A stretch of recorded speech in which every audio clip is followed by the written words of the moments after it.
Sticker ஒட்டுற விஷயத்தில் உறுதியாக இருக்கிறோம். உங்களுக்கு தெரியும், ஃபேஸ்புக்கில் ஸ்டிக்கர் வச்சிருந்தவர் தான் வேலை செய்கிற கம்பெனியில் அவங்களோட கிளாஸில் ஸ்டிக்கர் ஒட்டினவங்கள உள்ள கொண்டு போயிட்டு போட்டாங்க. நீங்கள் நாளைக்கு இப்போ வேணுமென்னாலும் கொழும்புல எங்களோட ஆஃபீஸுக்கு ஆள் அனுப்பி பாருங்கள், எங்களோட டஸ்ட்பினில் நாங்கள் என்ன ஸ்டிக்கர் ஒட்டிக்கிறோம் ஊற்ற போடுறோமே, அதில் இஸ்ரேல் ஸ்டிக்கரையும் இவங்க 3 பேர்ட்ட மூஞ்சியும் தான் இருக்குது. ஸ்ரீலங்காவில் எங்களோட ஆஃபீஸில் மட்டும் தான் இருக்கும். அந்த நிலப்பாட்டில் எந்த மாற்றமும் இல்லை. எங்களோட ஸ்டிக்கர் ஒட்டப்பட்டு கொண்டு தான் இருக்குது. அதில் நாங்கள் பகிரங்கமாக தான் இருக்கிறோம். அதில் ஒரு மாற்று கருத்தும் இல்லை. நாங்கள் என்ன சொல்ல வாரோம் என்று சொன்னால், முஸ்லீம் அரசியல்வாதிகள் இப்போ முஸ்லீம்கள் என்ன பிரச்சனையை பேசுகிறாங்களோ, சென்ற காலத்தில் அந்த பிரச்சனைகளை முடிவுக்கு கொண்டு வர ஏழுமான அமைச்சு பதவிகளில் இருந்தாங்க. இப்போ அரசியல் ரீதியாக இந்த இஸ்ரேல் பிரச்சனையை ஆக்கவானம். அதனால தான் தெளிவாக சொல்லிட்டோம், பங்களாதேஷ்காரன் வந்து இங்கே பள்ளி கட்டுறேன்னு சொன்னாலும், அவண்ட பாஷையில் போட் போட்டு இருக்கிறேன்டாலும், டர்க்கிக்காரன் வந்து இதை செய்கிறேன்டாலும், நாங்கள் அரசியல் ரீதியாக இலங்கையில் ஆதரிக்கக்கூடிய சைனாக்காரன் வந்து செஞ்சாலும் விட மாட்டோம்.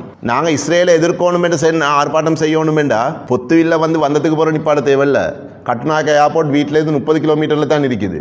ஏர்போர்ட் வாசலில் இருந்தே திருப்பி அனுப்பிடுவோம். நாங்கள் இந்த நாட்டுக்கு டூரிசம் வாரத்துக்கு எதிரானவர்கள் அல்ல.